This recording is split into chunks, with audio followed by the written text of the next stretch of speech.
Dan beberapa hari ini saya nggak bisa tidur, sangat sampai tekanan darah saya tinggi. Kenapa, Bu? Saya memikirkan peperangan di Israel dan Palestina. Dan Israel kan mengatakan saya akan membalas, saya akan bumi hanguskan Gaza. Yang kebayang adalah rumah sakit Indonesia yang kita bangun itu. Nanti kalau rumah sakit itu kena, kemana korban-korban itu akan ditolong? Itu yang saya sampai nggak bisa tidur. Kepikiran terus, Bu, ya? Dan sampai sekarang saya belum mendapat kabar yang pasti tentang rumah sakit tersebut.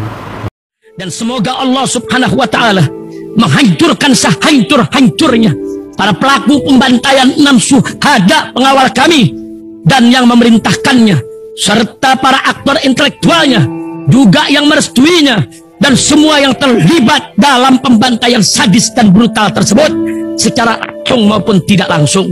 Allahumma dammirhum tadmira waqtulhum badada wala tughadir minhum ahada ya qawi ya matin ya muntaqim amin ya rabbal alamin. Allahu Akbar, Allahu Akbar. Baju koko Habaib putih present Al-Godi.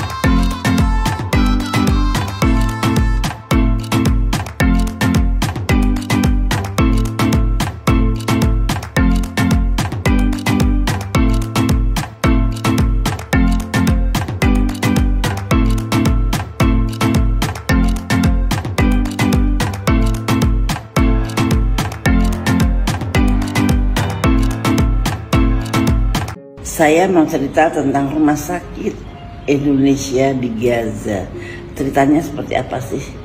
Ketika itu saya masih menjabat sebagai Menteri Kesehatan Republik Indonesia. Tentu saja bersahabat dengan Menteri-Menteri Kesehatan yang lain, bukan? Nah, saya juga bersahabat dengan Menteri Kesehatan Palestina. Waktu itu Palestina sedang dikuasai Hamas. Jadi Palestina itu kadang-kadang dikuasai grup Hamas, kadang-kadang dikuasai grup Fatah gitu. Kalau sekarang presidennya dari Fatah, pada suatu saat presidennya dari Hamas begitu. Nah, pada waktu saya menjadi Menteri Kesehatan, yang berkuasa di Palestina itu Hamas. Nah, Menteri Kesehatan Palestina itu berbisik pada saya, Bu, kalau saya kasih tanah di Gaza, itu bisa nggak Anda bikin rumah sakit? Aduh, terima kasih banget, bener tanah di Gaza, bener. Iya, untuk Anda, untuk Indonesia gitu. Saya nggak kebayang siapa yang mau membuat rumah sakit di sana. Pokoknya saya iyain dulu, nanti saya cari yang bisa bikin rumah sakit di Gaza. Nah, makanya begitu saya pulang dari sana, saya memanggil yang namanya Yusri Rizal. Yusri Rizal kebetulan memang sudah dekat dengan saya sejak tsunami. Nah, kemudian saya cerita sama Yusri, saya ditawarin loh sama Menteri Kesehatan Palestina mau dikasih tanah, tapi di Gaza. Di Gaza itu tempat perang loh, Yus. Saya juga heran, ngapain tempat perang dikasih rumah sakit, saya bilang. Wah, Yusri itu bersyukur, alhamdulillah. Kenapa, Yus? Ternyata Yusri Rizal itu bercita-cita membuat rumah sakit di Gaza, tetapi dia memikirkan bagaimana caranya mendapat tanah di sana. Padahal saya sama Yusri tidak pernah ngomongin tentang rumah sakit di Gaza. Nah, itu aneh, itu keanehan Tuhan menurut saya. Kemudian Yusri dengan semangatnya mencari dana dari rakyat Indonesia. Sebetulnya sudah ditawarin oleh Iran waktu itu. Kalau mau bikin rumah sakit, aku mau nyawer. No, ini punya Indonesia, harus dari uang dari Indonesia. Itu Yusri. Terus kita cari uang dari, tentu saja kami dari umat Islam, dan dari pengajian ke pengajian kita kumpulin uang sedikit demi sedikit. Dan kemudian kumpullah uang itu, ada juga donatur yang besar juga ada. Kemudian kita rencanakan pembuatan itu, dan yang merencanakan, yang membuat gambar, yang merencanakan Pak Farid, namanya Farid Talib. Sampai sekarang dialah yang ngurus rumah sakit itu sampai sekarang. Nah Pak Farid itu kemudian jadilah gambar itu. Gambarnya kok indah banget, gede banget, tapi ya bisa gitu ya. Nah ketika membangun, maka Yusuf bingung. Bagaimana kita cari tukangnya. Tukang batu mana yang mau saya dibayar berapa saja di tempat perang begitu kan, pada nggak mau. Padahal mau nggak mau membangun rumah sakit itu perlu tukang batu. Akhirnya ketemulah sama pesantren Pospen Al-Fatah yang mimpin waktu itu Pak Yaksaullah. Nah dengan beliau itu Yusuf mengetengahkan, saya butuh tenaga untuk bangun Pak, tapi saya nggak punya duit. Artinya yang sudah siap tidak dibayar. Tukang batu di tempat perang yang tidak dibayar, siapa yang mau coba? Ternyata mujahid itu banyak yang berani jihad fisabilillah, ternyata banyak banget. Pada daftar, ada guru, ada dosen, ada sarjana semua pada daftar. Nah mereka bukan tukang batu, maka mereka dilatih jadi tukang batu dulu di sini, baru diberangkatkan ke sana. Jadi rumah sakit Indonesia di Gaza itu yang membuat bukan tukang batu biasa loh, yang membuat bapak-bapak yang ikhlas, bapak-bapak yang memang ingin beribadah pada Allah. Kalau di sana baru dari tukang batu terus ketembak, pokoknya syahid begitu. Jadi mereka sangat semangat, dan alhamdulillah rumah sakit itu sudah jadi 2 tingkat, dan ketika akan dibuat 3 tingkat terjadilah perang Hamas dengan Israel ini. Jadi itu suatu keajaiban Tuhan, antara yang menerima tanah kemudian yang berkehendak pengen bikin rumah sakit, dan kemudian tenaga kerjanya itu sama masing-masing tidak ada hubungan tadinya. Jadi yang menghubungkan Tuhan. Maka Tuhan kalau berkehendak apapun bisa terjadi. Ini seperti puzzle yang disatukan. Oh iya, waktu itu kita mikir dokternya siapa. Sementara dokter dari Indonesia kita kirim ke sana. Tetapi kan harus ada dokter Palestina yang ahli ini ahli itu. Akhirnya mereka mengirim 10 dokter untuk kita sekolahkan di Indonesia untuk spesialis trauma, saya kira ya, karena di sana kita akan menolongi orang-orang korban perang. Dan kami masih tetap mengharapkan bantuan Anda, bagaimana supaya rumah sakit itu bisa berjalan terus. Bantuan Anda sekecil apapun akan sangat berarti bagi rumah sakit Indonesia di Gaza. Nah sekarang rumah sakit waktu itu kan kebom itu yang di belakang dengan mobil satu mobil. Betul, yang benar, mobil operasional kita Hyundai Kia itu kena bom yang dari drone. Kebetulan di sebelah mobil lagi berdiri seorang relawan Mercy lokal yang meninggal. Sudah betul, yang meninggal, yang syahid, betul. Begitu. Jadi mohon doanya ya, positif aja. Bukan hanya doa saja, setiap malam aku sampai nggak bisa tidur, sampai aku berdoa banget. Aku ngeri banget ya kalau sampai itu rusak terus kepada kemana itu korban-korban. Ya di wilayah situ saat ini nih nggak ada rumah sakit lagi. Sifat terlalu kecil.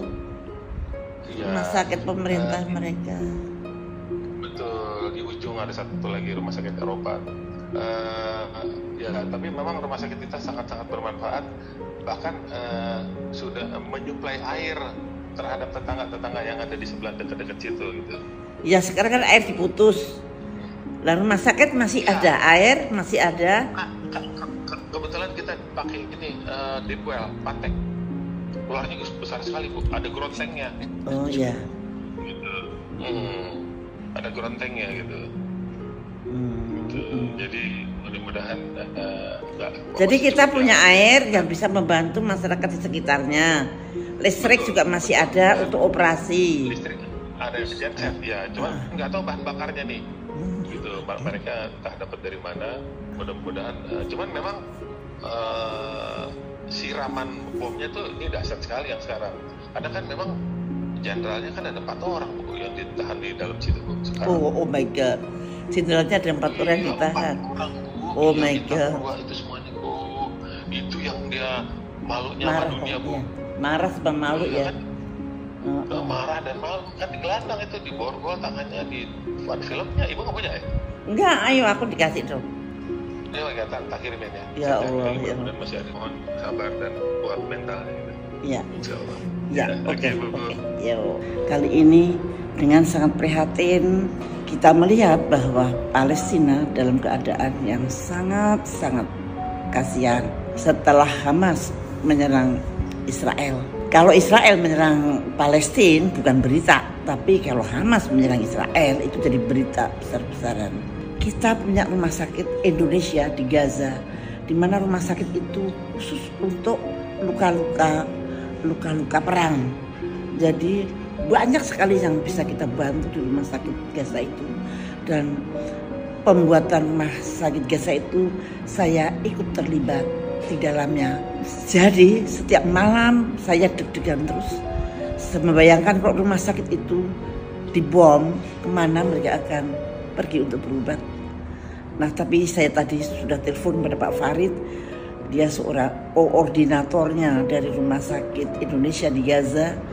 Alhamdulillah sampai detik ini rumah sakit masih berjalan, masih bisa menolong orang-orang yang kena tembakan dari Israel, dan rumah sakit bahkan bisa membantu air bagi penduduk Palestina sekitarnya, dan masih ada listrik, masih ada penerang dari genset mungkin ya, kita nggak tahu. Pak Farid juga nggak tahu dari mana bahan bakarnya. Di sini saya mohon doanya kepada saudara-saudara sekalian yang sama-sama prihatin, sama-sama mencintai Palestina sebagai negara yang teraniaya dan tertindas. Dan kita tahu persis bahwa global mempunyai standar double terhadap Israel dan Palestina. Kita tahu mereka memang sudah berebut suatu tempat yang sama. Masing-masing mempunyai suatu keyakinan yang sangat sama kuatnya, dan itu berkaitan dengan kepercayaannya masing-masing. Jadi ini suatu hal yang sebetulnya merisaukan. Orang sedunia tidak bisa menyelesaikan masalah itu, karena orang di dunia tidak ada yang adil. Yang adil tidak berkuasa, yang berkuasa tidak adil. Nah itu, yaitu namanya qadarullah. Dan itulah ladang untuk beribadah pada Allah, di mana pada ketidakadilan itu kita tetap harus sebagai orang yang beriman. Nah, teman-temanku sekalian, di sana di rumah sakit itu masih ada 3 relawan yang bertahan di sana. Alhamdulillah masih sehat walafiat, dan dia tidak mau disuruh pulang. Dia mengabdikan jiwa dan raganya untuk Palestina yang menderita. Dan kemudian sudah hilang, kita punya mobil ambulans yang ditembak dari drone, di mana kemudian salah satu pegawai lokal kita mati syahid di sana. Betapa mengerikan tragedi ini. Marilah kita bantu apa yang bisa kita bantu. Semangat. Apakah obat-obatan yang bisa kita kirimkan ke sana? Mungkin obat-obatan mereka sangat membutuhkan. Mungkin juga kalau Anda tidak punya apa-apa, semangat Anda kami butuhkan untuk memberikan semangat pada mereka yang ada di sana. Dan yang paling penting, doa teman-teman. Marilah kita berdoa bersama-sama. Siapapun yang ada di Palestina, mudah-mudahan dilindungi Allah Subhanahu wa Ta'ala. Di sana bukan hanya umat Islam, di sana ada umat Kristiani, ada umat Yahudi yang ada di Palestina, dan mudah-mudahan semuanya dilindungi oleh Allah Subhanahu wa Ta'ala. Dan selamat berjuang teman-teman yang ada di Palestina. Mudah-mudahan Allah selalu meridhoi Anda semua. Bismillahirrahmanirrahim guys, sekarang ada babe rolen, babe roti molen. Roti ini dibuat yang pasti rasanya enak ya, ada 3 rasa. Nih, ada pisang keju, ada tape keju, ada pisang coklat. Ini dibuat tanpa bahan pengawet dan melayani pesanan-pesanan kalian yang seputaran Jabodetabek, bisa buat nemenin ngopi, buat acara-acara boleh. Dan ini karena gue paling suka pisang keju, nih gue dulu yang nyoba nih. Nih dia tuh kayak crunchy gitu depannya tuh. No.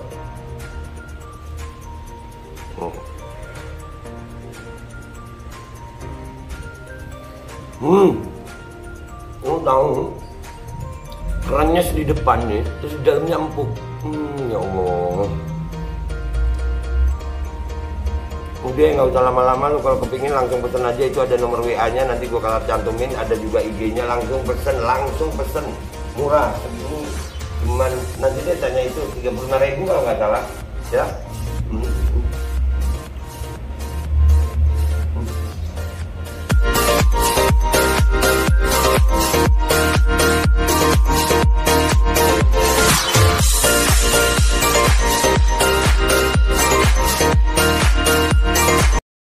Assalamualaikum warahmatullahi wabarakatuh. Guys, alhamdulillah gue lagi di Jember dan gue dapat produsen Golden Pro MHA Vito.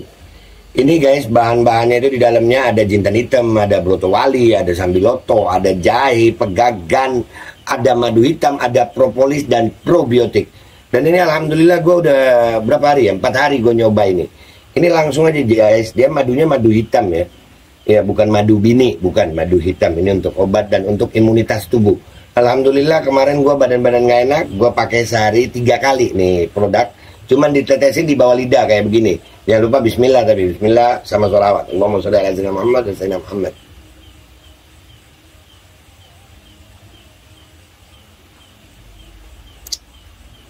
Dah begitu aja, sehari 3 kali. Kalian langsung hubungi nomor yang tertera di bawah ini. Ini insya Allah bisa membuat badan kita tahan terhadap segala macam infeksi dari luar untuk imunitas tubuh. Dah gitu aja, langsung pesan ya. Ini nomornya.